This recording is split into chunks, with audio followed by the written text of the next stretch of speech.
All right, so I think we will get started. Welcome, everyone. I am glad to see a full room, in spite of the phenomenon, as Nicol was just saying, of people getting AI'd out. I know that this year there has been a lot of discussion about artificial intelligence, and I'm glad to see that you all at least continue to have enthusiasm for a subject that I think is really important. So this is Balancing the Governance of AI, Benefits and Challenges of Current and Future Applications. Welcome, everyone. My name is Jessica Fjeld. I am the Assistant Director of the Cyberlaw Clinic at the Berkman Klein Center for Internet and Society at Harvard University. And I'm very pleased to be here today with 4 amazing co-panelists. I'm just going to say briefly where they work. If you're interested in more of their really eminent bios, that's all on the IGF USA website. So immediately to my right, we have Lynne Parker from the White House Office of Science and Technology Policy.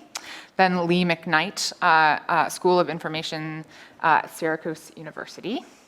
Kathryn Krolopp, who is an independent researcher, and Nicol Turner-Lee from the Brookings Institution. So a really amazing panel with a great diversity of views on this important subject. So as we were planning for this panel, we realized that there's sort of 2 big words in the title that people bring a lot of different perspectives to, one being AI and one being governance. And so I know that Lee has a slide here with some definitions of AI, but I wanted to, just to sort of do some level setting, cite to the recent OECD definition of AI, which they published in June 2019, which I think is very helpful for my purposes. So the panelists may or may not disagree with this, but 4 essential points: a machine-based system that follows human objectives to make a recommendation, prediction, or decision that influences the real or virtual environment. That's quite a broad definition, and one that I think will accommodate all of the use cases that we might want to talk about today.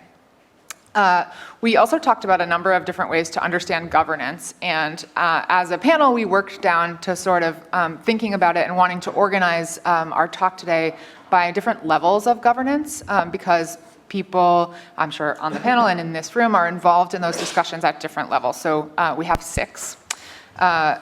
Technology level governance, so things like rights inclusive architecture, data set labeling, et cetera. Actor level governance, like professional norms, principles for ethical AI enacted by individual companies. Sector level governance, such as multi-stakeholder initiatives, consensus building, and then governance by government at the local, national, and multinational or intergovernmental levels. So you'll see the questions sort of proceed through those various levels of governance. We will plan to talk for about an hour and have time for questions at the end, but we're aiming for a lively and interactive discussion. So if you have a burning question that just can't wait, feel free to flag me down and I will try to work it in. One thing, just some sort of level setting for our panelists. If you had to rate your knowledge and familiarity of AI and AI governance on a level from 0, being this is the first time you've ever been in a room talking about this stuff, to 10, you are an expert, where would you rate it from 1 to 10? So think of your number, and everyone raise your hands, because we're going to start with 1, which means this is the first time. So you're at least a 1. So put your hand up, everyone. Everyone in the room has to put their hand up. Oh. Yeah. Okay. Oh, good. And I'm going to count slowly to 10, and drop your hand when you get to your number. Okay? Is that clear? Everyone understands? Yes. Okay. So 1, 2, 3, 4, 5. 6, 7, 8, 9, 10. We knew Michael. Okay, all right. So for me, that's really helpful, right? I think we started to see some hands falling around 4. We only had 1 stick around till 9 or 10. But I think that that's helpful for our panelists to sort of know where to aim their discussion. So one question that I had for all of them and thought would be a great place to start and might sort of point out some of the use cases that are driving interest in AI governance is whether our panelists could share with us a story about a time that really crystallized their thinking about AI and the importance of governance in this space.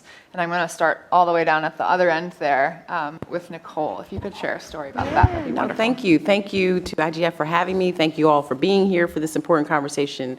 To our panelists, I think it's going to be a really fabulous dialogue we're going to have. So as it was explained, I'm Nicol Turnerly. I'm at Brookings. Artificial intelligence, particularly algorithmic bias, is one of my portfolio items, in addition to regulatory and legislative items when it comes to telecom and tech policy, and I'm writing a book on digital inclusion. So I'm doing a lot, but this is one of my favorites to talk about. So my story, how did I get here? For those of you that know me, I was sitting on a panel 5 years ago at the Federal Trade Commission, and it was on big data. And those of you who remember about 5 years ago, the conversation on big data was related to the Internet of Things and all the voluminous data that was actually being created to help us sort of streamline processes in the utility space, et cetera, et cetera, et cetera. So I was sitting on a panel with a couple of academics where we were talking about whether or not big data would be used to profile. And LaTanya Sweeney, who's at Harvard, was the acting engineer at the FTC at the time, and she showed this demo. And it was a site for an African-American fraternity, Omega Psi Phi, who was having its 100th anniversary celebration. And she told all of us in the audience, and there were hundreds of us in the audience, just look at the screen for about 2 minutes. And we looked at this screen, which was, basically advertising the activities for the fraternity, et cetera. And all of a sudden, these pop-ups appeared. And one, again, this is a site for African-American men, was to get your arrest record cheap. And then the other ad that popped up was one of the highest interest credit card offerings. And at that time, what that revealed to me is that we were in trouble. Because here was this innocuous celebratory site that had micro-targeted ads that were basically preying upon African-American men and consumer behaviors, and I found that to be very awful. And as a sociologist who was already interested in how technology was actually creating inequities among vulnerable populations, particularly people of color, that's when my green light went on and I said, I want to explore this area. That was 5 years ago. And when you fast forward to today, and I'll finish here, the reason that I sit at this table is not only have we seen this micro-targeting advertising do things really interesting around elections and continue to be very predatory when it comes to vulnerable populations, but now credit, employment, healthcare, housing, higher education decisions are in some way being determined by AI and autonomous systems. And so I sit here representing that voice of people who really don't know that that's happening to them and trying to find ways to encourage much more explainability and transparency in these systems. So it's not the best, optimistic story. I wasn't looking at a banner and I said, oh yeah, I was literally sitting there, and since then I've stayed in touch with LaTanya, and we recently did a paper on that, but I told her I'm a fangirl because that actually was the first time that I had actually seen how the internet worked behind the scenes. Good morning, everyone. Thank you so much for coming. So my name is Kathryn Krolopp, and I built my career in IT consultant management and then fell in love with big data and AI and advanced analytics, kind of like Nicol, and just thought it was amazing. So I actually have the optimistic kind of this is going to solve all of our business problems. Companies are going to be way more efficient, things are going to get cheaper and faster and better, and so I did what every good millennial does.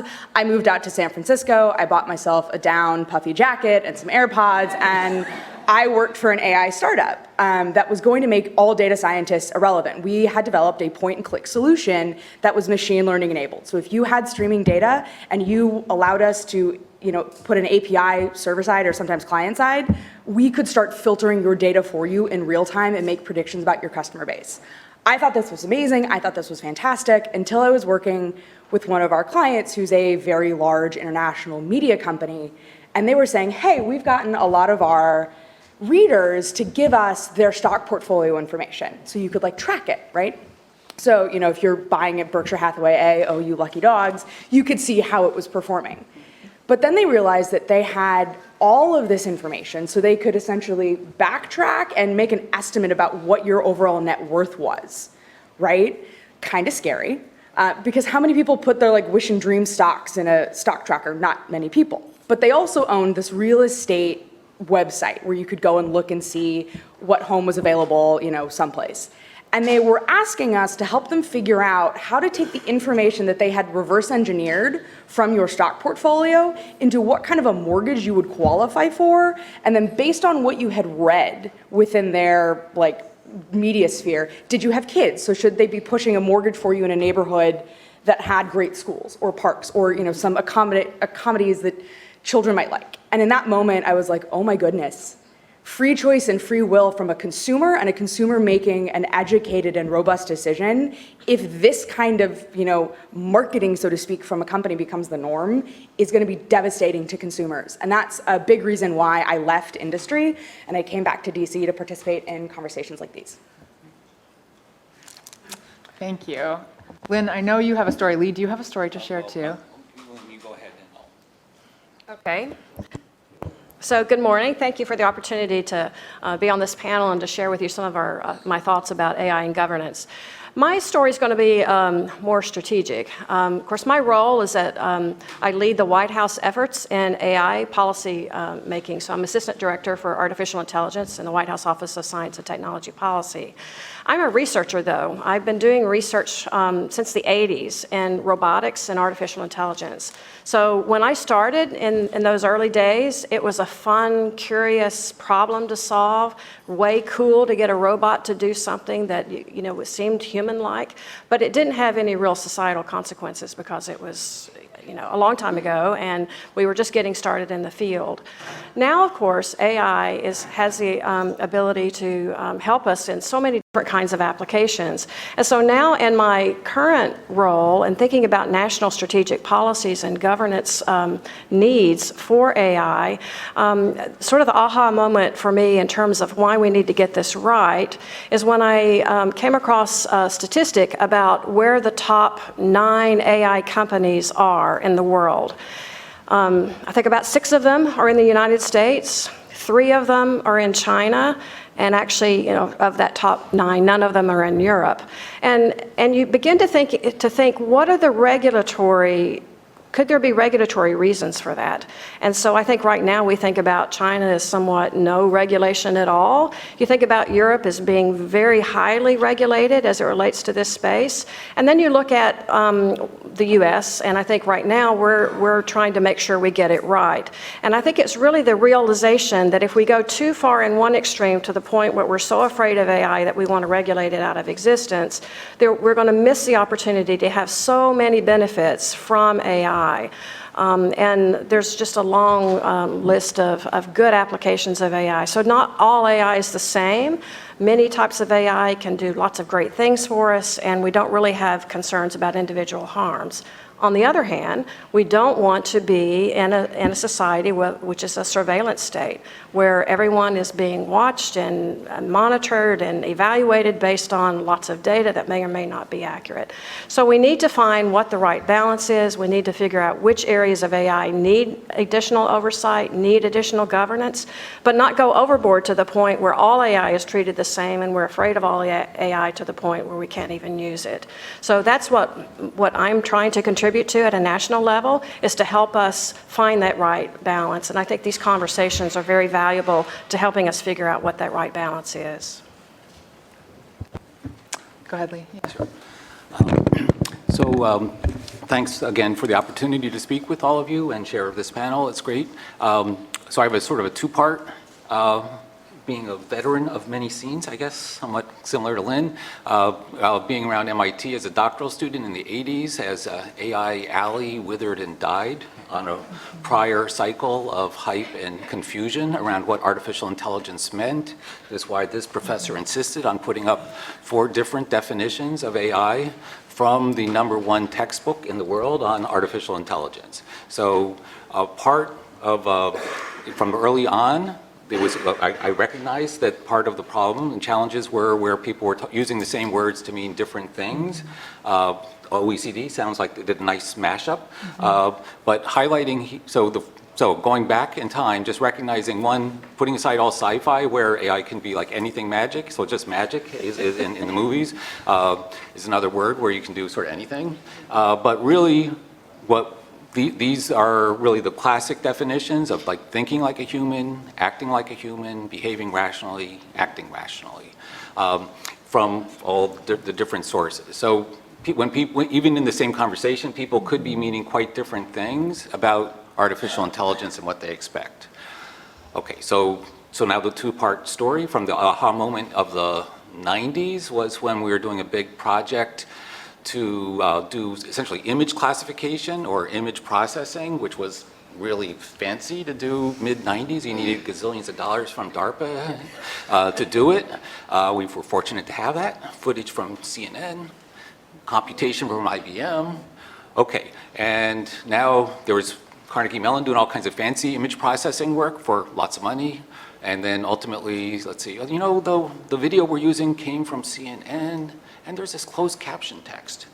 Okay, so if we're trying to partition and understand the video, maybe we should look at the text in the closed caption, and we can forget all the fancy image processing and just process the text. So actually, that's how we made the system work back then when the AI image processing really didn't work. So first lesson was sometimes AI doesn't really work. Now we tie it to the last 3 days in Hong Kong when there was a protest and various estimates between 170,000 and 500,000 people were on the streets protesting. A AI startup got world headlines because they had a system with cameras and facial recognition, which they claimed to come to this estimate in middle ground of 227,000.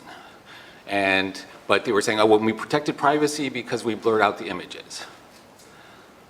And I say, what is wrong with that picture? Let me see, we're protesting against the surveillance state and we just took pictures of 220,000 protesters, but not to worry because we blurred it out in terms of how we're handling it, but we're located in Hong Kong. All right, so there's another company, which is from where I'm from, Syracuse, called Density, which can do the same exact thing without cameras. Why are you using cameras to sense physical objects or people? You could just use a sensor. There's no need to get personal about it. There's no need to take these pictures. That's overkill for the application. So to me, it's saying this is exactly what you don't want to be using AI for. It got them the global headline, probably helped them get their venture money, and it's a bad use of the technology because now you have to worry about the government getting access to their footage, what they would have every right to. So that's my latest aha moment, saying only use AI or the right techniques where it's appropriate and where it's not, that they have some kind of policy or practice to control.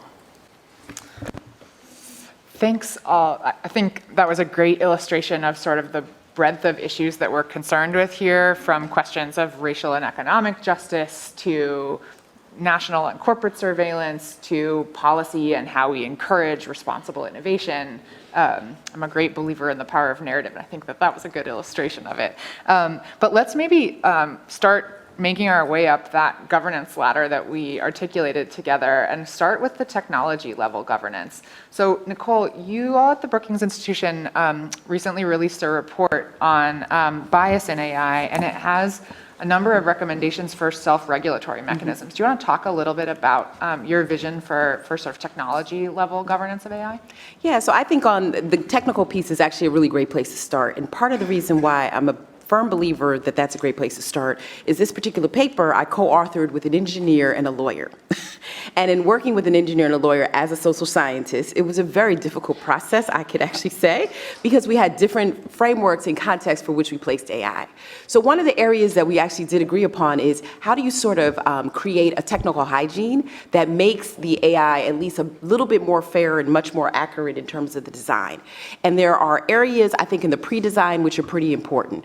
One of the suggestions that we actually give in this paper, which is available on the Brookings website, is around a bias impact statement.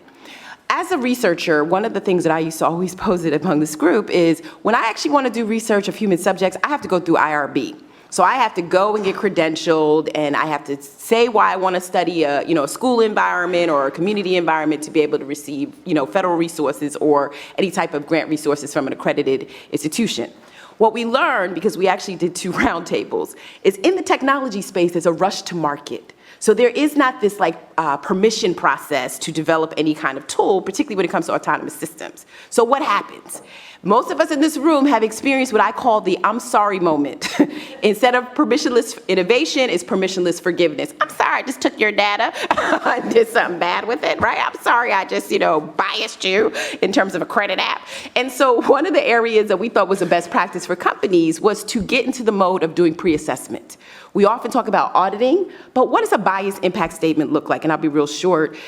Does it include are the right players at the table? If you're coming up with the credit AI algorithm, do you have the right stakeholders who are actually helping you to understand the environment in which that AI will be deployed? That's the first thing.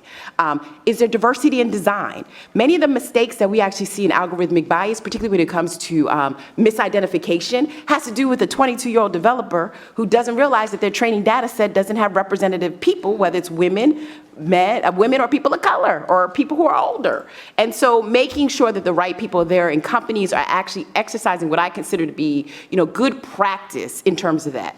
Are they testing against secondary, tertiary data sets to control for unintended consequences? Again, are you placing the AI within a context? It's something when Lynne and I was on a panel, this context is really important because what you might expect actually may not be the case. And then I'll just say one last thing, because I've testified a lot about this on the Hill lately. I think there's going to be something that we should move for in the self-regulatory space, which is almost like this energy efficient standard. The algorithmic economy, because it's like an ocean, it's so invisible at the bottom. I don't know how many of you have swam in the ocean. When you get real low, you kind of come up for air because you're like, I don't know what I'm seeing down here. It's invisible. It's same thing happens to the inferential economy of technology. What you assume about me based on my purchasing profile, based on my kids, my status. You don't collect my demographic information, so you don't quite know who I am, right? But you make those inferences. It doesn't, in many respects, allow me as a consumer to check the box on and off when I want you to stop tracking me that way.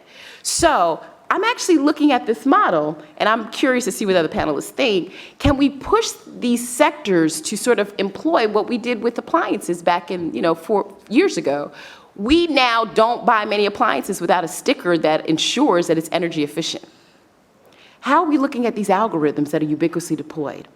Are we taking some putting responsibility on companies to ensure that they're telling us that they tested these? They've placed them in different contexts. They have ways to actually recurate it. There's a feedback loop. I was telling somebody, it almost reminds me when we went from HTTP to HTTPS, where there was some security in terms of that.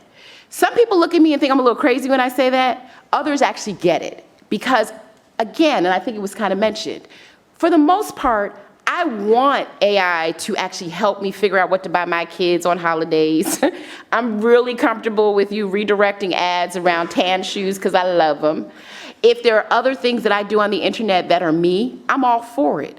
But when it gets to these sensitive use cases, I want to know that companies have taken some self-regulatory action to be responsible in the stewardship of how they're constructing these models. And as a consumer, since the internet is primarily contributed by us, I want some marker, whether it's a better housekeeping seal or something that says I can trust that this algorithm is not going to take me down a slippery slope or create some more consumer harms. So again, I'm a huge fan of policy, prescriptions, and frameworks, but I'm also a huge fan of self-regulatory action because I think the internet, in some respects, has become a self-regulatory environment and so free market that we also need companies to step in and actually do their part. Go ahead. Yeah, I think Nicole's done a great job of laying out at the technology development level, what's the human technology developer's role? What's the company's role in developing that technology? Another element to the technology perspective, kind of the technology level of thinking about governance, is what can actually be done in technology itself. And so one example of this that is often used is the question of, if an AI is making a decision, I want to know how it made that decision, and the label that we give this is explainability or interpretability or sometimes transparency. And that really is a question of, how do I know what the AI is really doing? Now, can you solve this in a technical way, or can you not? I think this is where R&D is at the state of affairs that we are in right now. This is where research and development is really important, because we've clearly, as a world, have identified this as an important issue that at the moment does not have an easy technical solution, meaning that we can't figure out a way to write an algorithm that can tell us exactly what's happening inside the AI system. However, we are investing at the national level in research and development to help us do better in this with a technical solution. And so DARPA, for instance, is investing in explainable AI, and I'm confident that they will make some advancements that will help us come up with technical solutions that can sort of build in some explainability into these systems, so that now it makes it easier. You don't have to look so much at the human process, even though that's an important piece of it. Some of these kinds of challenges can be addressed with a technical solution. Bias is another area where there can be some technical tools. And so I think we want to I think it's in some sense easier, perhaps, if you can solve a problem technically. That way you don't have to deal with so much human behavior. I say this as a scientist and an engineer who really likes things, I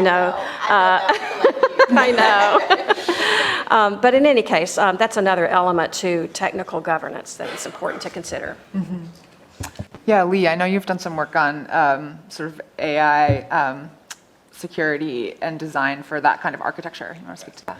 Yeah, thanks. Yeah, so what was just mentioned was some work released 2 weeks ago here in DC at the Smart City and Community Challenge, Global City Team Challenge thing that Diane Ronaldo mentioned, where we released a cloud privacy, security, and rights inclusive architecture in cooperation with the city of Syracuse and a long list of companies, including usual suspects, Dell, IBM, VMware, Microsoft. So the tie to AI specifically is that we are tasked and promised to help the city of Syracuse basically start thinking through AI technical governance issues, whether or not or how to permit facial recognition as opposed to just blanket prohibition. Like, could it be used to track criminals around schools? Yes or no? Well, that's something that can be thought about as opposed to just saying not at all. What machine learning and deep learning techniques, are they just, so basically the kind of sort of blanket prohibition just doesn't make technical sense or scientific sense to anybody there, like us, I guess. But so from this architectural perspective, taking advantage of cloud systems, which is where the AI systems live in data centers, we would argue, able to sort of build in rules, rights, and compliance, including with guidelines for what and how AI systems operate, that in this case initially would be ones that the city would permit in the city or might purchase or access and use. So this is a new effort, and we're reaching out to others. It includes also a data classification scheme so I'll say this once, so because I won't need to say it again, because you'll remember it, I promise. Green, yellow, red. Okay, green data is civic data, open data, shareable, green light. Yellow data, some controls, some permissions. Maybe it's shareable, maybe it's controllable with some. Red data, personally identifiable information must be secured, must be backed up, must prevent ransomware or other attacks on cities. So with this combination of new data classification schemes, new architectures, and which can include protection of human and civil rights and compliance with law and governance, I think we can make a lot of progress without necessarily on a voluntary basis as communities struggle to address all of the challenges that come with AI. I'm, for one, really taken by the idea of self-regulation, especially coming from the private sector, where these aren't necessarily things that are talked about all that frequently, because the mantra is, for better or for worse, move fast and break things, and probably break things cheaply. So a lot of the work that I was involved when we had algorithms that had already been trained, and we were essentially like repurposing them or just giving them different data. But I think there's an opportunity for business to come in here and kind of reset as we're waiting for these larger governing bodies to kind of either develop a framework or come to a consensus about what the principles that should be enshrined in AI development are. And I think that the companies need to pass on to their vendors, like the ones that I was at, and say, like, look, these are the expectations that we have for you. They will be written in our contract. We have a 30-day out clause if we find out that you're not meeting them and that you haven't met these kind of steps, right? If you can ask your vendor to carry certain amounts of business insurance, I do not see why you cannot ask your vendor to adhere to certain policies and principles in terms of technology development. So I think that that's a great point. And thinking back to the sort of energy label idea, that would work really well for consumer-facing algorithms, right? But obviously, like the vendor that Kathryn used to work for, not all of these algorithms are consumer-facing. And so I'm wondering if we might actually jump across the actor level, one that we'd specified, to the sort of sector level, and thinking about how multi-stakeholder dialogues and projects, frankly, like the one you were involved with, Lee, also might start to sort of build consensus and articulate those principles in a broader way. Lynne, I wonder whether, as you're looking, keeping an eye from OSTP on the evolving number of sort of ethical principles documents that you're seeing, whether you're starting to see a consensus build from at industry sector levels. Well, certainly there are principles that are being discussed everywhere. Certainly at the international level, we were happy back in May to sign on to the OECD AI principles, which 42 nations signed on to. And those provide high-level characteristics of data that of AI that we expect, and also it provides principles for what governments should do to ensure the responsible stewardship of trustworthy AI. And that kind of activity has been repeated in most organizations that you can imagine. Industries are doing this, nations are doing this, professional societies are doing this, and so right now we have a propagation of lots of different kinds of principles. But I think if you look at them collectively, you see that at a high level, there's a lot of agreement, really, on what we expect from our AI systems. The real challenge, though, is how do you then take the next level step down and implement these? My belief is that at the high level, we can all agree that all AI should have characteristics like be bias-free, be explainable or transparent, be safe and secure, and all of these kinds of things I think we generally agree upon. But when it comes to applying this to a particular application, I go back to my earlier statement that not all AI is the same. And so I think the best way to really get into meaningful, practical guidance in AI use case areas is to really think about this at the use case perspective, and then bring together industry sector that contributes to that, and in order to come up with best practices or ways to address really identify the specific concerns that happen within that sector. So you can imagine maybe you could pick a sector or use case like AI that's making decisions about loans. And so in that financial sector, you could bring together all the players in that sector who know what the particular issues are, know what the particular challenges are, and can come up with practical guidance, maybe best practices at the industry level, understand whether or not that's something that can be self-regulated or not. I certainly would advocate for that if it works, and then decide if at some point it's not working, and then try to have a more regulatory approach. So the challenge, of course, is that if you think of all the use cases of AI, they're almost innumerable. And so that means you have lots of these different sectors with lots of different best practices. So I think a practical way forward is to encourage those particular use cases that we see happening now, and dig into those now as a way of learning.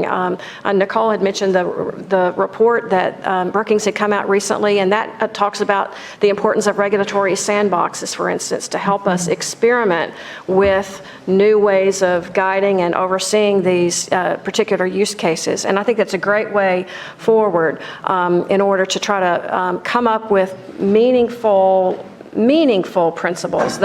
I'm not saying that the OECD principles are meaningful, but they're not easily translated to a particular use case like judicial sentencing immediately. There's not an algorithm for how to do that. So we have to dig in all of these so that we can come up with good ways to implement them. And I think we have to do this on a use case basis. Yeah. Nicole, do you want to talk a little bit about the sandboxing idea? Yeah, and if I can, I want to just jump into on this question of, the actor level. I think also adding to what Lynne talked about, I do believe that there's a step ahead that's sort of like the house that builds some level of foundation. One is that we actually have a series of statutes, particularly in the United States and across the world in terms of human rights and civil rights governance. And one thing that's happened in the technology space, because these laws were kind of created before the advent of the internet, there's no direct explicit application of these laws to the digital space. So what happens when you have advertising for housing, for example? We saw this a couple months ago with Facebook, where it's actually kicking out low-income, eligible, prospective renters. They get excluded, right? And that is a violation of the Fair Housing Act. And so what we saw in response to Ben Carson's HUD at that, right, was a lawsuit. And I was telling somebody what we actually failed to do is to update those laws prior to going into this whole conversation about sectoral responsibility, as we see the financial sector and healthcare sector, to say that they apply to the internet. There's a really interesting person that I met recently in New York. She develops employment algorithms for a company. She says, we don't develop an algorithm without making sure it's compliant with EEOC. And that's sort of our benchmark for best practice to ensure that we're actually deploying technology that is in compliance with the law. So I actually think, again, we need to have conversations around that to bring a series of stakeholders together to make that very conscious in the minds of developers as well as operators and distributors of algorithms. You cannot break the law when it comes to digital space. So I wanted to add that to Lynne's piece. But I also think the regulatory sandboxes are really important. We tried this in fintech, right? Are there instances where the innovation could use some type of permission to do something different?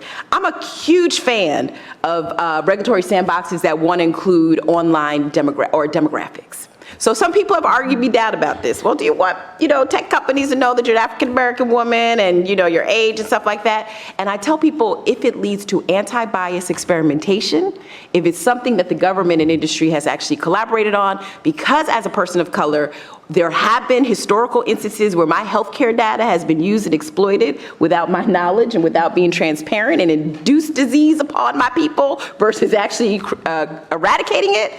But I think we need to do something because I honestly don't want the internet to infer who I am, to actually place me into a box where even if I get a predatory credit card advertising, because there's no counterfactual options that are available to me, I still keep clicking that 39% credit card because that's the algorithm that's being served to me. So I'm a huge fan of trying to figure out ways we could actually create for research and development, new innovative products and services that actually can help, as opposed to hinder progress when it comes to reducing barriers to entry as the internet has actually been able to do for certain communities, as long as it's in partnership with government and we're clear about the use and the time that we're actually deploying these sandboxes. So that's, again, we think on the, online proxies do not work. They stereotype. When, I'll give a great example and then I'll shut up. When Amazon wanted to do Prime, and say what you want about Amazon, I'm Prime customers, there's not endorsement against or for against the program. When they were trying to figure out what neighborhoods to actually market Prime, and these are all publicly available examples, I'm not making this up. They decided to use proxies around zip code, proxies around purchasing behavior of particular people, proxies around, prospective credit risk of people. And what ended up happening is they didn't go to black neighborhoods as a nature of the use of the proxy. And you have communities that then become innovation deserts simply because the technology, and I love what Lynne said, is not actually created equal. And so again, I think that there's room and opportunity, as Lynne has suggested, to take an example like that and say, okay, Amazon, we're going to give you permission if it means that you're able to diffuse the technology in ways that benefits all of society or ubiquitously deploys that tech with some permission from that consumer, of course, much like my IRB requirements. But that sandbox is a really interesting concept that I think we should move towards. That's totally fascinating, and it makes me think a little bit about the effectiveness of some of the external audits that we've seen from, say, investigative journalisms, like the ProPublica report on the risk assessment tools like Compass, and whether there might be some possibility of bringing those same investigative tools inside a regulatory sandbox. Because real quick, what that also tells us, and this is what I love about AI, it not only tells us okay, the AI technology is not working, but it actually reveals what's not working in society, which which I think is even more interesting. Yeah. So it confirms our assumptions about how society is organized. And I think sometimes we need to be conscious that the AI can contribute to that versus sitting back saying, well, because I've sat on with mathematicians, sorry, Lynne, and scientists, to tell me, no, this is objective scientific inquiry. It's neutral, not when it's deployed in a particular context. So that's why I'm a fan of that. Yeah. So Lee, I wonder, as I'm just conscious of time and want to make sure to move us all the way to the top of our ladder, if we could talk about this in the context of some of the work that you've done in local government. Mm-hmm. And you have done work around facial recognition or other things that impact some of these bias questions. But if you could talk a little bit about work with the city of Syracuse and how smart cities are deploying these technologies and how we think about governance in that space. Sure. So I'll reference again the global cities. It's NIST is at the center, so don't blame me for the acronyms. It's GCTC, Global City Team Challenge. This year it's Smart City and Community Challenge SC3, GCTC SC3. Google that. And hey, I'm just telling you, next year it'll be SC4 or whatever. But we are in DC, so yeah. alphabet soup is only to be expected. All right. So, but to give credit to NTIA, NIST, Department of Homeland Security, NASA, U.S. Postal Service was at this thing, Health and Human Services, and ITA. So the federal government has been encouraging smart cities and communities to learn from each other, to collaborate in what are called, more jargon, action clusters. So that's my thing, is an action cluster. But there's a better one that are bigger, super clusters. I want to be a super cluster someday, which would be like regional efforts. So essentially they've gotten at the DC Convention Center 2 weeks ago, there were 1,500 people, hundreds of mayors from Asia, from across the US, public officials, private sector folks, federal government, where the federal government role really was mainly just to sort of nudge and encourage and to get the folks in the room and to learn from each other. So I have to give credit to how they sucked me into this thing too.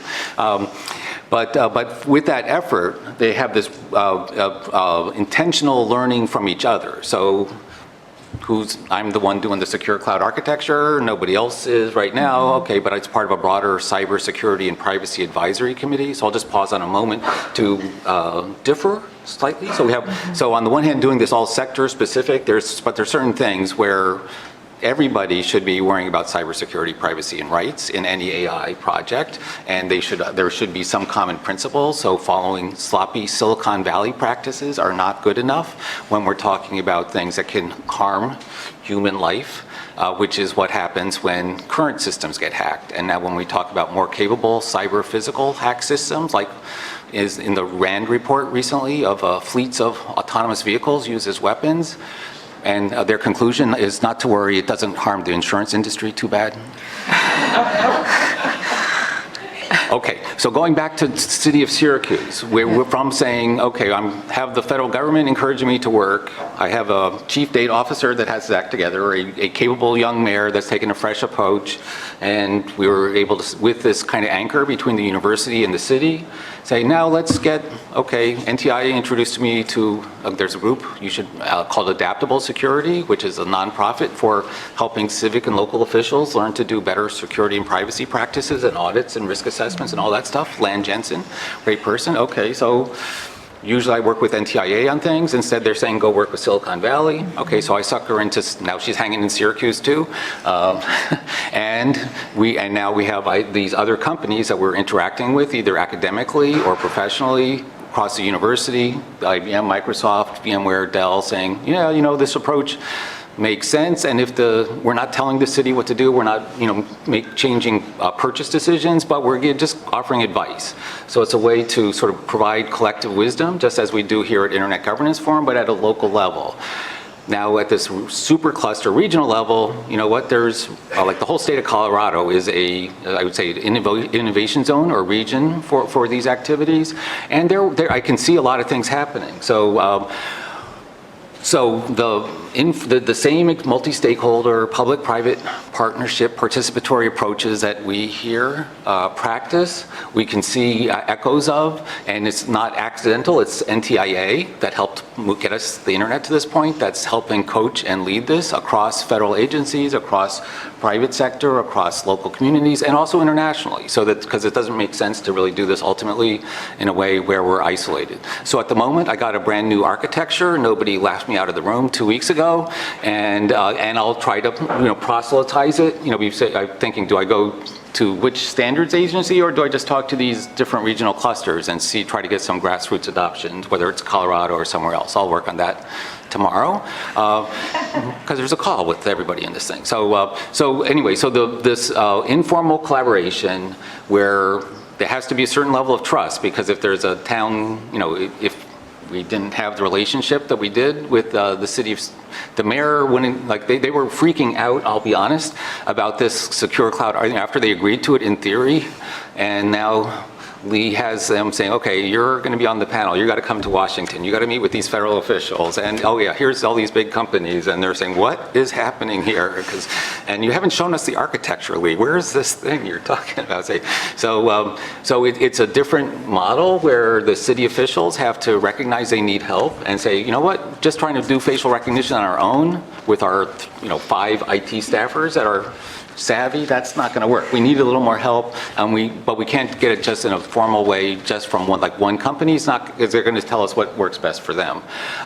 So we see very positive signs. I did 2 weeks ago of great progress being made at the local level. This was far from the only approach to AI being taken at local level in different regions around the country. And to summarize, no news here, multi-stakeholder governance and collaboration where it's not even necessarily formally governed. I'm not governing Syracuse, I'm a professor writing reports, but those same principles and approaches that we see here are now being translated, whether for use for understanding AI or other challenges of smart cities, and I think that's a positive step forward. Yeah, it recalls for me a little bit something Lynne was saying earlier about the sort of gap between the high-level principles and then the detail in their implementation, right?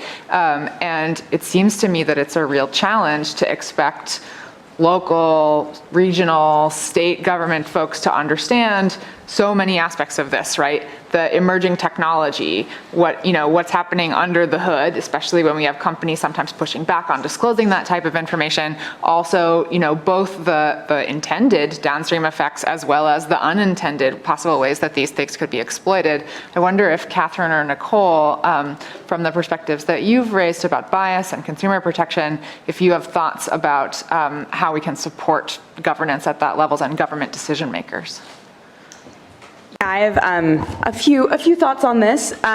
So from a private sector's perspective, I especially from a small kind of bleeding edge startup, it would be very foolhardy to think that those are the people that you can deputize to make these things actionable. I think it's going to come from a couple different sectors. It's going to come from the very large, like Amazon, Facebook, Google, those guys kind of setting a technology standard, because as the talent flows in between those organizations and startups, you're going to get some tribal knowledge transfer that will be very, very helpful. But then again, kind of to my point earlier, other vendors like the Coca-Colas, the Walmarts of the world, who maybe aren't doing this on their own but know they need these capabilities, can write them into their contracts or say, these are the standards to which we expect. And if those companies can kind of agree on this is what it's going to look like, you can then start forcing that down into smaller, innovative sectors of the tech sector. But I also, having worked a little bit in recruiting, it's really, really important to get people with diverse backgrounds and diverse education into these places, right? Because the startup that I worked at, I was the only woman. There were 15 of us, and we were very white with some South Asian components, right? And what we were building was built based off of our experiences and where we had gone to school, right? We'd all gone to very good, American and international institutions. So we had a bit of a global outlook, but there were things that we were missing that our clients were bringing to us all the time because their experiences were different. I also, as a big fan of education, think that just as lawyers and doctors have to get ethics trainings, we should start building that into our computer science programs and being like, look, you don't have to digest the works of Kant and Heidegger and every other moral philosopher that has ever crawled the face of the planet, but you need these seeds in your brain, because when you then go work for LinkedIn or you go work for a small startup, you need that to ping in your brain to sit in the situation where I was and be like, this is not right, or we need to proceed with extreme caution.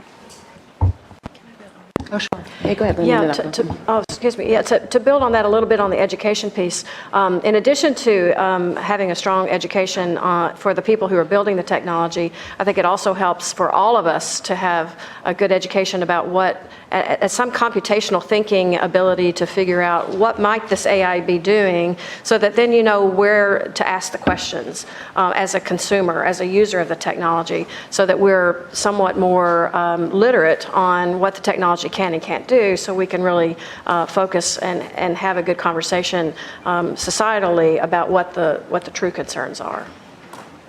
I want to actually echo, and I don't have too much more to add, because I think Kathryn hit it on the nose in terms of diversity in workforces. It's particularly important. I'm so glad that you mentioned that. And I also think developing these pipelines and bringing ethics to universities is particularly important. It keeps sociologists like myself very busy to be able to bring the social science perspective and having more of these collaborative discussions. But I do also think it's important, and this is why I find this conversation just so interesting, because as Lynne said, we have these high-level helicopter principles, and as Lee said, we have these various conversations kind of going on how to operationalize these principles. And I think we could sit there all day and do this around every AI application, but again, sort of going back to my newest fan girl, which is Lynne, all AI is not created equal. There are particular use cases that I think from the governance standpoint that we really just need to pay attention to. We need to pay attention to them domestically because they have consequences for consumers. We need to pay attention to them globally because they can be weaponized against us.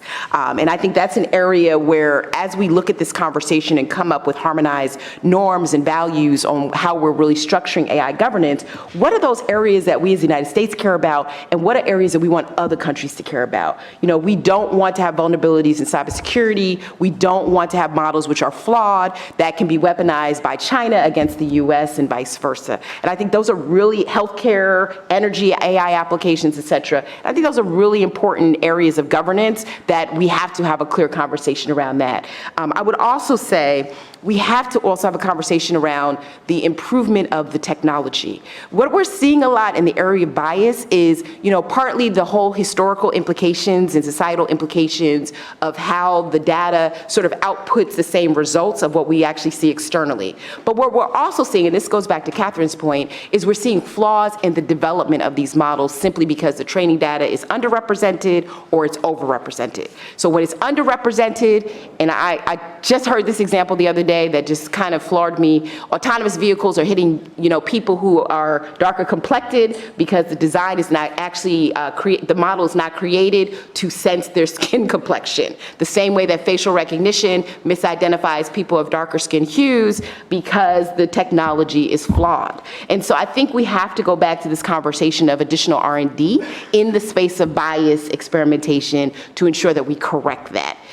In the area of overrepresentation, Georgetown University put out a study in their work that when we actually have more African Americans or Latinos in the training data, they tend to oversample when it comes to mugshots, and as a result, when it comes to facial recognition or other AI deployments, they get incarcerated more. And so we've got to fix that piece. I cannot tell you how many conversations I have where really at the end of the day, and this kind of goes back to what Lee's talking about, we're sort of fighting against it, but we haven't perfected it.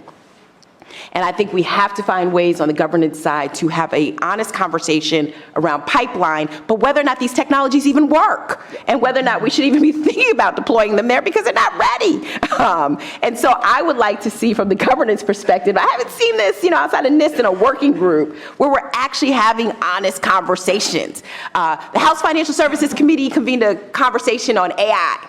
Every House committee has convened a conversation on AI. And so when they called, I'm like, what are you doing this for? They're like, because we think there's implications in credit.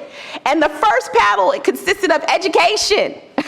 of members of Congress who don't even understand what all this actually means. And so again, I think we need to go back to the basic zero, but decide what's important. I think most of us in this room, we're fine with AI for good. And I want to go back to Lynne's early comments last thing. Every time on the panel, it's always the pessimistic, fatal side of AI, but it's also solving climate change, and it's doing really cool stuff when it comes to healthcare. And we're actually seeing, AI do, management for the leading up to precision agriculture. Those are all the good sides of it. And I think for some reason, we never really share the best practices of why that's so good versus why the things that we're seeing are so creepy. And so I think we need to go back and have that conversation as well to actually frame out what those norms and values are. So I have Lee, I think, and then Kathryn. So agreeing, very well said. So I thought I'd just give us, I think you're trying to get me to give a small specific, so I'm going to go in the scary side, unfortunately, but okay, so we're with the city of Syracuse. We have this list of things they wanted us to be checking out with the architecture, one being street lights, smart street lights. Okay, so there could be bias on levels of light in neighborhood. Oh, that's something, so think that through, and applications of AI there. Water monitoring, we get a little rain up there. So worrying about flooding, okay, can we think, is there probably, I don't know, that one doesn't sound obviously like there's something where we have to be worrying about from an AI privacy standpoint, that your, drains are plugged up and the city should go do something about it. Now we get to your water to your home. Okay, so this is the example from what the quote from the city chief data officer. So we could have the data that would tell us like exactly, I'll pick on you, when you took your shower this morning and what you did when you when you did your wash. We would know every use of water, or the city could, possibly throughout the day. Say, but should we have that data? So going back to my prior analogy. So we say, you know what, there's no reason, and he's saying, I don't want that data, no offense, I just don't want to know, so, and I know you don't want me to know either, as a public official, all this intrusive personal information that I can then run all kinds of advanced analytics on and then try to sell you more product because, you need a different shampoo. Okay, so these are things where, for smart city officials looking ahead, that are looking, trying to say, let's have a conversations now and make sure we do not build systems like this that are going to be so intrusive and violating our rights. I think I can kind of tie a bow on all of this. So we used to joke when I was still consulting that a lot of our clients suffered from the AI in-flight magazine effect, where they would read something and they'd be like, oh my God, AI, we need it. They would have no idea what it was. They had no idea how to actually implement it or if they had a use case for it. And so we would get a lot of people in every kind of aspect of my career who would come up to me and be like, I have all this data. And I'm like, is it structured? Is it unstructured? How old is this data? There's a recency effect, right? And they're like, I don't know, I have data, I want to apply AI, right? And I feel like it's also we're now getting into that with blockchain, where people just say blockchain. And, people get all excited and invest in Bitcoin just because it has blockchain in it. And it's, fraud. So I think one of the ways that we get around this kind of bias in AI is if we remember that with data and AI, it's trash in, trash out. So if you got awful data, you could have the most well-trained, designed algorithm that this world will ever know, and it's going to be completely worthless to you because ultimately this is a tool, right? And if you do not understand what your use case is, if you do not understand what data you need, and you don't just go around collecting all the data that you possibly can, you're very judicious about what you collect because it's going to get expensive to store, it's going to get expensive to process. There are costs associated to all of these things. Right? If you do not understand that, you're gonna look a little bit like the apes in one of that Stanley Kubrick film, just smashing things, because it's a tool, but it's unhelpful to you in that use in that context. And so if you understand that, right, and you're very judicious about who you employ and what your talent pipeline looks like and what your ethics and values are as a company or an organization, I think we're going to run into far fewer of these risks. We can still fall into them, right, but that's how you move forward practically and responsibly. Yeah. Can I just add on that? Yeah, Sure. And I think, and this is something that just until Kathryn's point that I think we also need to recognize, particularly for the scope of this conference and the other panels that have been on digital inclusion. Years ago, Dan Castro at ITIF used to talk about digital deserts. or data deserts. And I think we've actually missed that conversation too. So it was funny, last time I saw Lee, I was actually up in Syracuse. And after the conference that the university had on autonomous systems, I went a few blocks down to a public housing development because in Syracuse, 1 in every 4 persons doesn't have broadband access. And just, a few blocks from the university sits one of the first New York City public housing developments.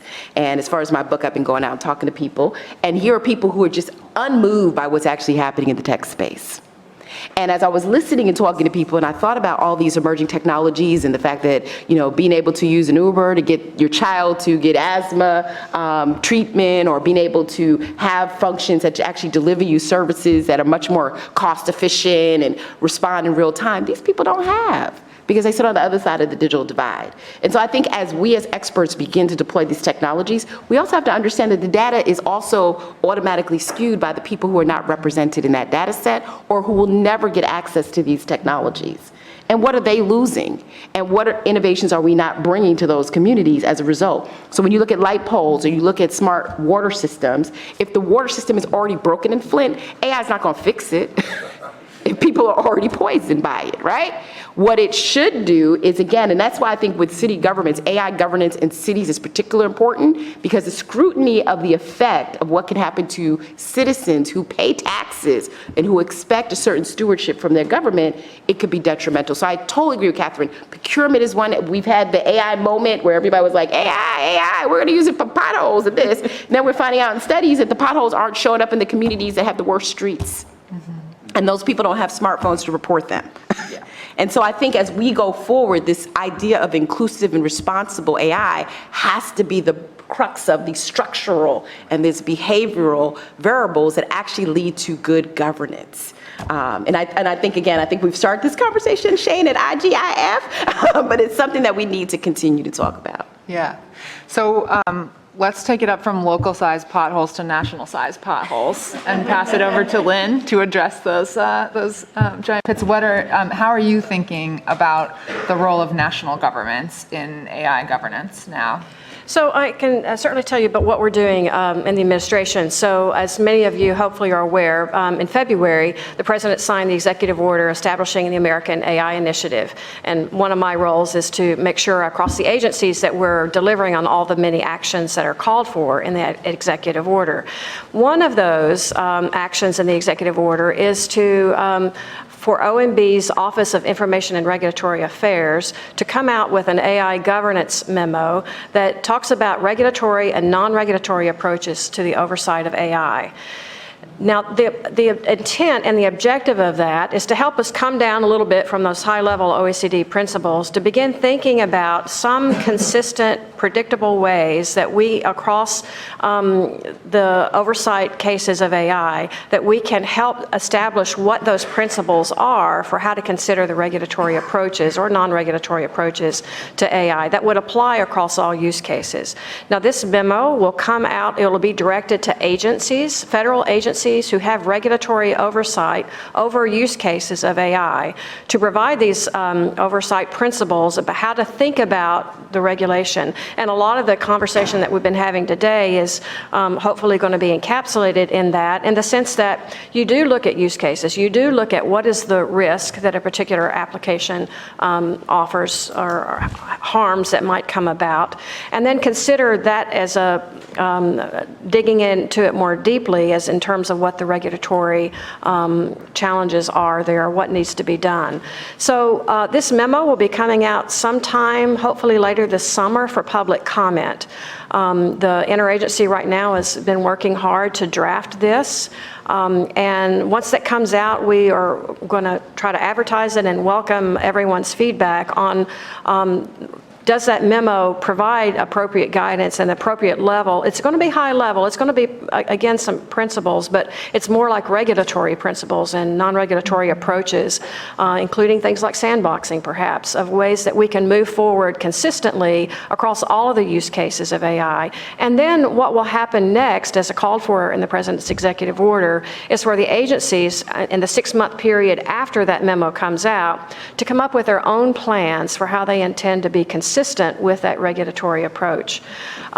What they will then do during that 6-month period is to consider the particular use cases that they have regulatory oversight of and come up with a plan that will be at a high level outlined in this memo so that they can then begin thinking more deeply about what they need to consider for those important use cases that we all care about across the regulatory space. So again, this is high level, but it's an intent to help all of the agencies who do have oversight over industry development of AI tools that could have impact on people, AI-based tools, of how to approach this so that, again, we want to encourage innovation, of course, for the same reasons we've been talking about. There are a lot of really great uses of AI.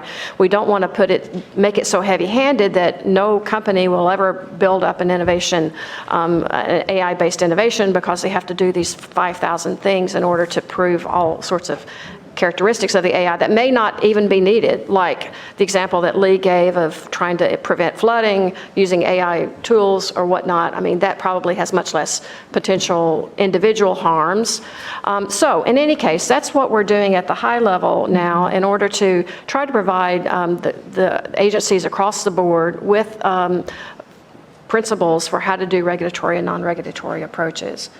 I wonder if there are perspectives on the panel about, I know Nicol had mentioned earlier that many of our laws that, either civil rights or human rights frameworks that might otherwise impact some of these technologies don't mention the internet, for example. So in a similar sort of frame, are there other perspectives on the panel about using our existing structure of federal agencies to address these problems?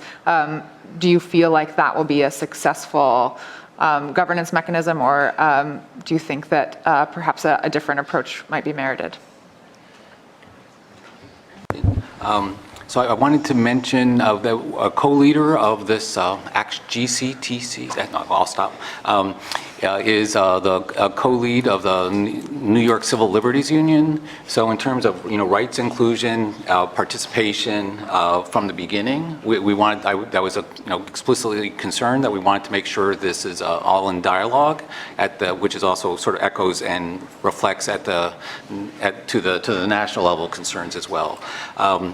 So I just want to, before we think what the federal government can be doing and what the federal government can be nudging or mandating others do, we're going to be coming, I'll do the prediction, we're going to be coming out of the AI Wild West, and we're going to get to a point where there's certified ethical AI developers. Right now, there's no such thing. There's no such association. There are certified hackers that break into systems, right?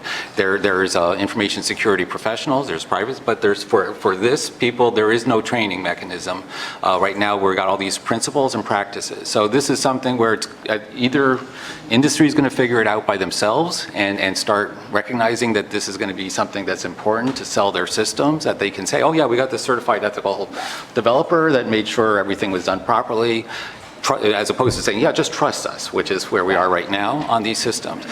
So there is a gap there that's significant, I think, but in the meantime, we will be getting, it's already happening, these experiments, whether it's called an innovation zone, a sandbox, a special economic zone, cities and states, where they will be the sort of the experimental fields in which new approaches can be taken and then sort of nationalized when something seems to be making sense. And so there I just want to highlight NIST, Cyber Physical Systems Division. You were just thinking of that, weren't you? Okay, because where things get really scary is when we combine AI with physical objects. And if we're not being concerned about software component transparency, as our friend from NTIA mentioned this morning, if we're not being concerned about all these different practices, and now it's impacting buildings, cars, planes, automobiles, medical devices. Okay, I'll stop there. But we need to really, that's something where the federal government, and I know working with NIST already, where it's mainly, they have, some standards are mainly referenced, recommended architectures and frameworks, but there's somewhere, it's going to get to the point where if you're not following this, the federal government won't touch it, won't buy it, won't let you use it. I was going to say real quick, Not to belabor it, but I think agencies like the FTC will continue to play a role. And I mean, just a few years ago, the panel that I was on resulted in, I think, a report from the FTC on biased algorithms and the algorithmic economy. I also think that agencies, and what Lynne is talking about, the Department of Labor and HHS, will start to pay attention to these algorithms that are sort of embedded in the procurement processes. But I want us to, one group that we've not mentioned, and that is, I think, the fault of all of us on this panel, is civil society. We've talked about government, we've talked about academics, we've talked about industry, but civil society plays a huge role in this. Civil society are the ones that represent the consumers and the constituents. They're the ones that often are the ones promoting the reduction of consumer harms. And they're also the ones that at some point will have to litigate or figure out how to solve a lot of these problems that will, belly up, that will become these human rights and civil rights violations. So I think it's important to find a space for them. At Brookings, we do it in more of a voluntary, hey, we're having a meeting to sort of debate, FR legislation, come on by, let's talk about it, hey, we're talking about this, but we have to formalize it. Where do civil society actors actually fall in this process to just make better on AI applications and use cases? And I just have to say, and if anybody wants to bring up a question, I'm not sure where the formality of that sits, because even in academic convenings, they often don't, there are all these great announcements of what universities are doing, but they often don't have a lot of civil society actors. Even though there are great organizations like Partnership for AI and AI for Good, we just need more civil society participation. Yeah, absolutely, +1 to that. And I have to say, in a slightly different space, I'm a board member of the Global Network Initiative, which is a multi-stakeholder organization of companies, civil society, academics, and investors. And the sort of issue of AI is percolating a little bit in our learning and policy committees, and that is a really, really impactful space to have those types of discussions. So I am conscious of time, and I know we have some great folks in the audience, so let's take some questions. Yeah. If you can introduce yourself, and the microphone is coming to you. Okay, thank you. Thanks for the panel. My name is Li Yang. I think for AI to do the service like more mechanical, maybe like serving the coffee or some sort of like particular job, maybe easier. But for the high tech to measurement or analysis, the solving problem is difficult because to begin with, the data itself is false or fraudulent, including the medical services. Because a lot of medical service data is false. There's a lot of fraudulent services and a lot of fraudulent charges. And so when you want to make a recommendation of the medical expenditure or the patient's care, that's probably not very accurate. So I just wonder, in terms of AI to promote your result, would that be better to have a correction of the data first before you spend a lot of money for AI services or creation? Okay, so if I can summarize, I think the question is about how we think about deeply flawed data, particularly in high-risk applications of AI, like medical AI. So certainly in the case of waste, fraud, and abuse that is sort of built into data in some cases, there are efforts right now with national labs that are looking at data in order to actually detect waste, fraud, and abuse so that can then actually it will lead to actions to stop the waste, fraud, and abuse. But a lot of that is really digging into the data to understand what is good and what is not good as it relates to waste, fraud, and abuse.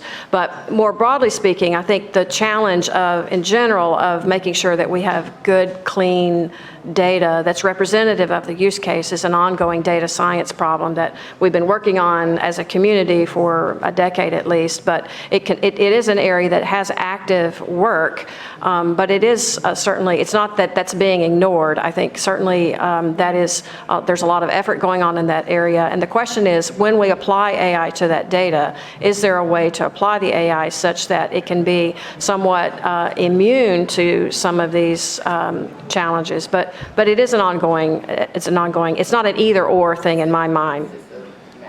Yeah. Thank you. Some more questions here in the front.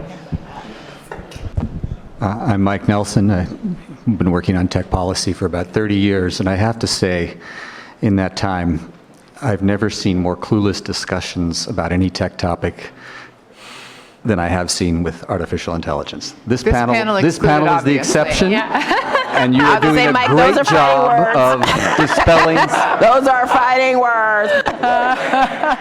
You are dispelling several of the myths. And I'd like to dig into 2 of the myths. I gave a speech at the UN on 6 myths about AI.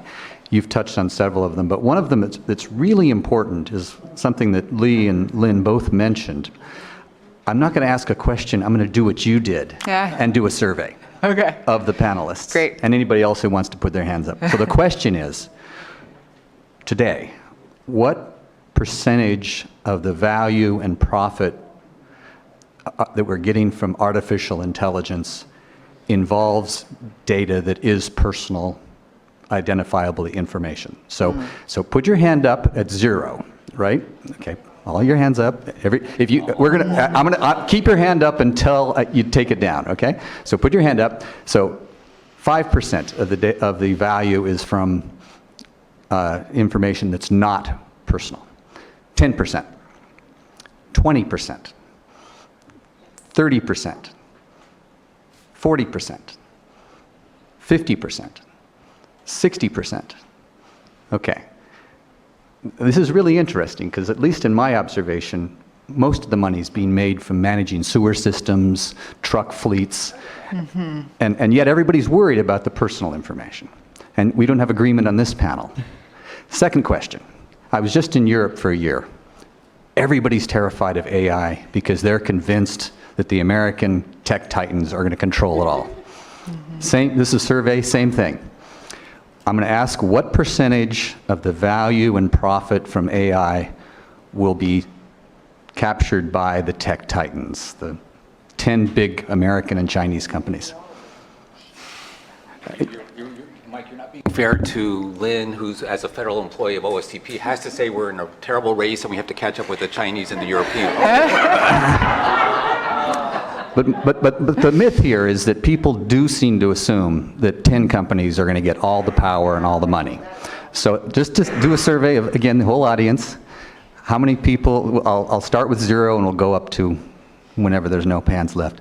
So how many, put your hand up. Can I ask a question? The same 10 companies all the time, or that at any age there will be only 10 companies? Basically, there'll be 10 big players that get most of the big players. 10 now or not? Right. So it's 10 players that are capturing the bulk of the value from the AI. So I'm asking, what percentage do you think the top 10 companies will get from all the AI? And again, this is the myth in Europe. That's why they're so eager to regulate and hold it back. Okay, so 0, 10. Lee, are you not putting your hand up? I'm being the professor, and I'm disagreeing with your question and premise here. Okay. Okay, so 10, 20, 30. Okay, so you don't agree with the Europeans. You think that it's less than 20% of the value of AI is going to go to the big players.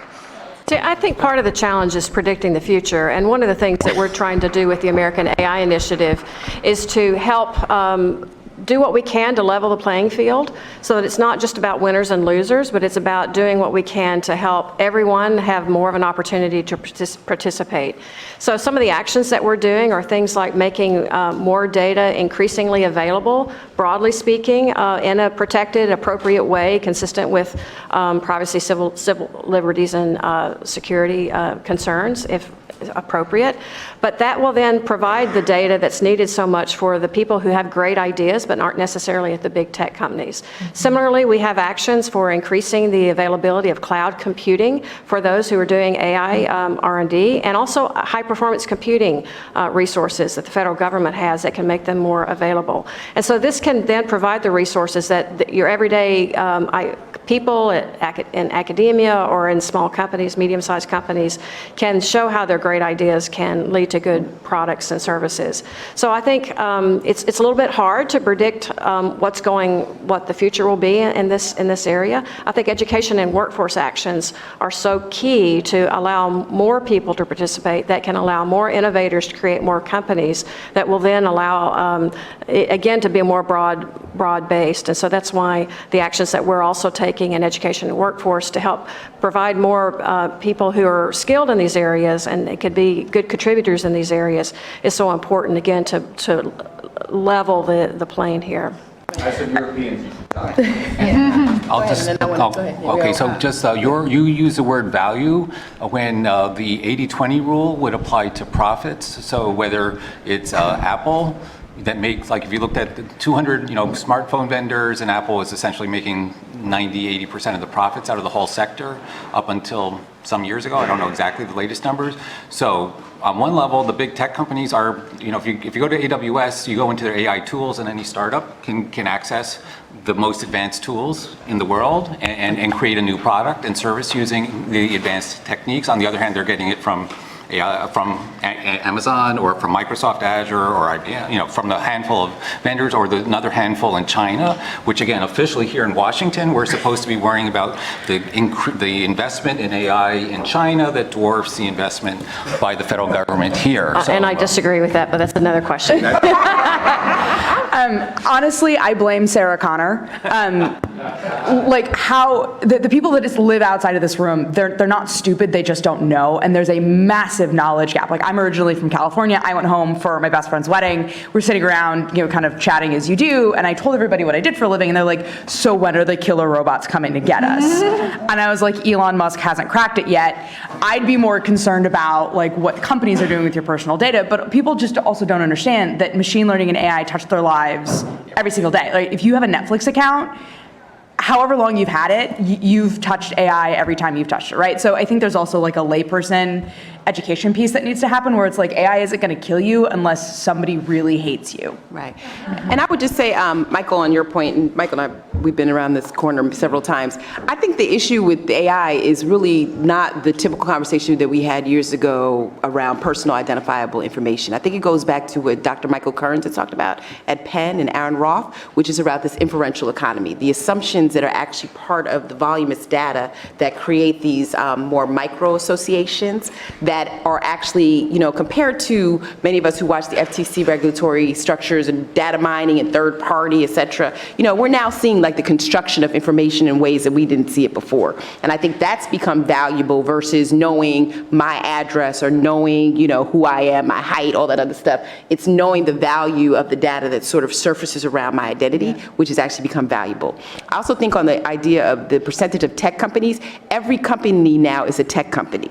So, the challenge is it's not just the 10 tech companies, it's the fact that every bank is a tech company now, every retailer is a tech company, and so that's a challenge in and of itself. And then having come back from Italy just a couple weeks ago, one of the things that one of the EU regulators said is the EU is really struggling because they have no investment in technology, and so they sort of see this big bubble of the United States with tech companies, this big bubble of China, and this really small bubble in the middle where the EU has not made the relevant investments, and who knows what's going to happen with GDPR and innovation. And so going forward, I think to your point, we do have to break down these myths, but we also have to be in this stage where we're actually looking at this fourth industrial revolution in a way that is very different from any type of digital infrastructure or transition from telecom to tech, because the definitions are changing. I think that's how we started. So we have time for one more question. Courtney in the back. Thanks. Yeah. So one small comment and a question. I think it's interesting we always talk about killer robots, but we're not thinking about killer algorithms that sentence people to death, for example. We're on that direction. But my question is specifically for Lynne, and it links to this issue around civil society. I'm in civil society. I've seen several of my colleagues in this space leave for tech companies. Meanwhile, we have, academia can't compete to keep professors to teach these issues because they can't compete with the salaries in tech companies. So how and are we trying to address that at the federal government level? It is a challenge, and certainly it's not a new challenge. You know, the number of people who have entered in the sort of the tech STEM areas in general has been an ongoing challenge, and it's something nationwide we need to do what we can to improve. It's a supply and demand challenge to a large extent, and so what we are doing as it relates to the American AI Initiative, there's a section within the executive order that talks about education and workforce, and it's looking at it from K through adulthood, and so different activities across the board. So K through 12 is about providing ideas and recommendations for how we can incorporate more AI literate kinds of opportunities for children as they're in school to gather computational thinking skills that can prepare them for either using AI in the workplace or actually perhaps becoming a contributor in that space. We have released last December, OSTP released, NSTC, National Science and Technology Council, released a 5-year federal STEM plan that has a key component in there about computational thinking that can contribute to the AI space. And the college level and graduate level, the executive order calls for federal agencies who have fellowship and scholarship programs to prioritize AI in those programs. So they are required now to provide more of those fellowship and scholarship opportunities to people who want to study AI at the college and graduate level, so that then we can help build up the pipeline somewhat with people who are skilled in these areas, a little bit more of a demand-driven approach to the fellowships and scholarships.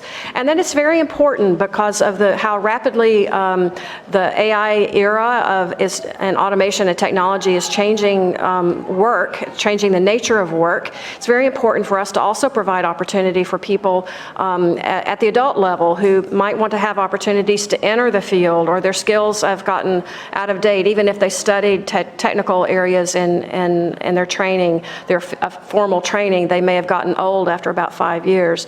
And so providing opportunities for people to have reskilling so that can then match them with these opportunities in the AI space.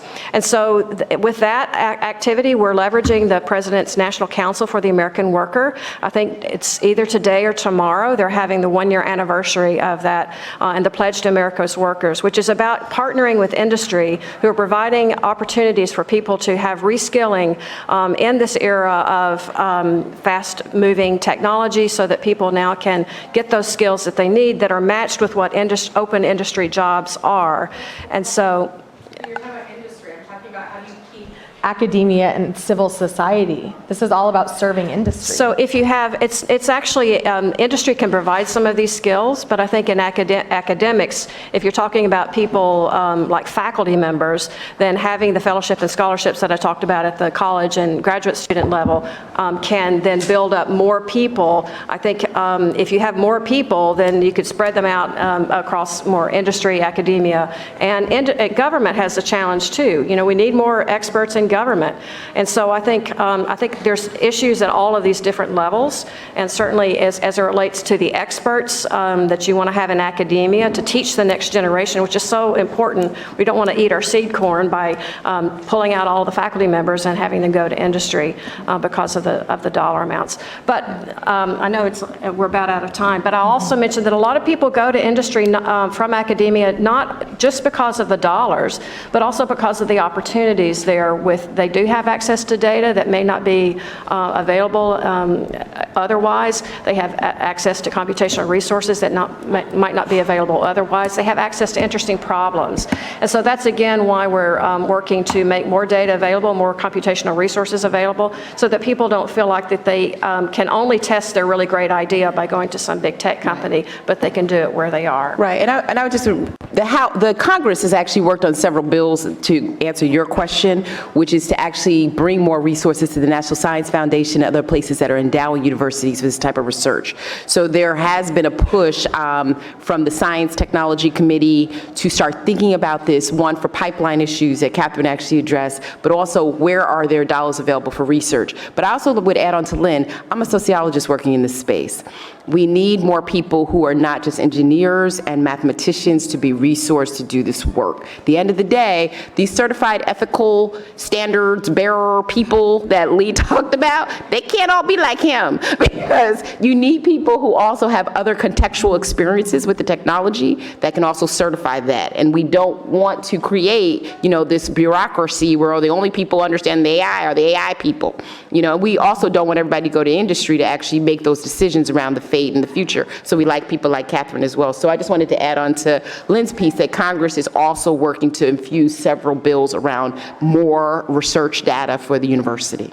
I think we're a couple minutes over, and that's a wonderful point to end on, because this has been a great sort of diverse conversation about this interdisciplinary approach to the governance of AI across sort of all the levels of the ladder that we had articulated. So please join me in thanking our amazing panelists.